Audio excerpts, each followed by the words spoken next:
అమీర్పేటలో అన్నీ నేర్పిస్తారు భయ్య, అన్నీ. C++, Java, Python, Oracle, miracle, XML, HTML, BSNL, చెప్పులు కొట్టడం, పోస్టల్ ప్రింటింగ్, పోస్టల్ అంటించడం, స్పైరల్ వైండింగ్, బుడ్డ, హెర్నియా, ఆర్సకోర మొదలు తదితర వ్యాధులకు మందులు, ఆపరేషన్లు, any course 4,500 rupees, 45 days cash రోస్. అన్నీ నేర్చుకున్నాం. అమీర్పేటలో గొప్పతనం ఏంటంటే అమీర్పేటలో ఇన్స్టిట్యూట్ ఎలా పెట్టాలో కూడా అమీర్పేటలో నేర్పిస్తారు. అందుకే మేమందరం దాన్ని ముద్దుగా USA అని పిలుచుకుంటాం, యునైటెడ్ స్టేట్స్ ఆఫ్ అమీర్పేట. అన్నీ నేర్చుకుని మళ్ళీ మా ఆఫీస్కి వచ్చాను. మా తప్పుడు ముండొకడుకు 3 నెలలు నన్ను బెంచ్ మీద కూర్చోబెట్టాడు. అంటే ప్రాజెక్ట్ ఉండదు. 3 నెలల తర్వాత ప్రాజెక్ట్ వచ్చింది. నేర్చుకున్నందుకు మర్చిపోయా. మళ్ళీ అబ్దుల్లాకు ఫోను, అమీర్పేట. నేను ఐటీలో జాయిన్ అయ్యేంతవరకు పొద్దున్న 5ంటికి అలారం పెట్టుకోవడం అలవాటు. కానీ ఐటీలో జాయిన్ అయిన తర్వాత మానేశా. మా మేనేజర్ ఫోన్ చేస్తాడు 5ంటికి. వాడు పడుకోడు, నన్ను పడుకున్నాడు. పొద్దున్న 5ంటికి ఫోన్ చేసి కోడ్ అంటాడు, బగ్ అంటాడు, లోడ్ అంటాడు, డేటా అంటాడు, కత్తిన కైఫ్ అంటాడు. ఆడిష్టం. మనమేమో అబ్బా దబ్బా జబ్బా. దానితోడు మావాడు హిందీ వాడు, నాకేమో హిందీ రాదు. అంటే చైతన్య కాలేజీలో నేర్పించలేదు. వాళ్ళు నేర్పించుంటే ఈ పాటికి హిందీ సినిమాకి డబ్బింగ్లో ఇలాగ రాసేవాడిని. మీటింగ్లో కూడా హిందీ. నేనేమో అసెంబ్లీలో స్పీకర్ లాగా ప్లీజ్ స్పీక్ ఇన్ ఇంగ్లీష్. ఒకసారి హెచ్ఎడ్ కంప్లీట్ ఇచ్చేసా. ఆడి దారికి వచ్చాడు.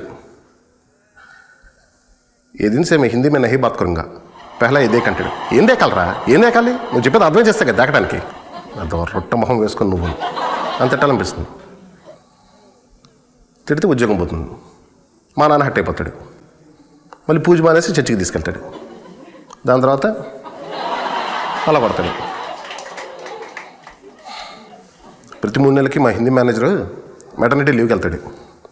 అప్పుడు లోకల్ మేనేజర్ వస్తాడు. లోకల్ మేనేజర్ అంటే ఆడు పెద్ద మేనేజర్ అనుకున్నారు. పాత సినిమాల్లో నారదుడి గెటప్ వేసిన కాంతారావు టైప్ అన్నట్టు. వాడు ఇప్పుడే వచ్చాడు, వాడు ఎర్ర చొక్కా వేసుకొచ్చాడు, వాడు యూట్యూబ్ ఓపెన్ చేశాడు, వాడు గట్టిగాని కురకబెడుతున్నాడు అని అన్నీ హిందీలో చెప్తాడు డాడీకి. నా ముందరే హిందీలో. మరి టార్చర్ అంతా మనకెందుకు అని చెప్పి 30 రోజుల్లో హిందీ భాష ఎలా అని టొరెంట్స్లో డౌన్లోడ్ చేసి పుస్తకం 3 రోజుల్లో చదివాను. ఒక పదం వచ్చింది, టీక్ హై ఐ విల్ దేక్. Local manager happy, Hindi manager happy, అటువైపు నాన్న హ్యాపీ, చర్చిలో ఫాదర్ హ్యాపీ, ఆల్ హ్యాపీస్. పాప ఏడ్చింది. ఏం చేస్తాం, వుడ్ వర్డ్స్ పడతాం అంతేగా. మా ఆఫీస్లో ఏం చేస్తారు తెలుసా, డిస్కస్ చేస్తారు. మాకు పెద్ద పెద్ద కాన్ఫరెన్స్ రూమ్స్ ఉంటాయి, అక్కడ మీటింగ్ పెడతారు. మాకు కాఫీలు ఫ్రీ. అసలు పాప ఎందుకు ఏడిచింది, ఈరోజు ఏడిచిందా, నిన్న కూడా ఎలాగ ఏడిచిందా, బాబు అమరావతి కట్టలేదని ఏడిచిందా, జగన్ 3 క్యాపిటల్స్ అన్నాడని ఏడిచిందా, సిట్లో ఏడిచిందా, యువటీలో ఏడిచిందా, ప్రాడ్లో ఏడిచిందా. ముందు దాన్ని వుడ్ వర్డ్స్ పట్టరా, ఏడిపోతుంది అని అందాం అనుకుంటా. కానీ అనలేము, అంటే ఉద్యోగం పోతుంది.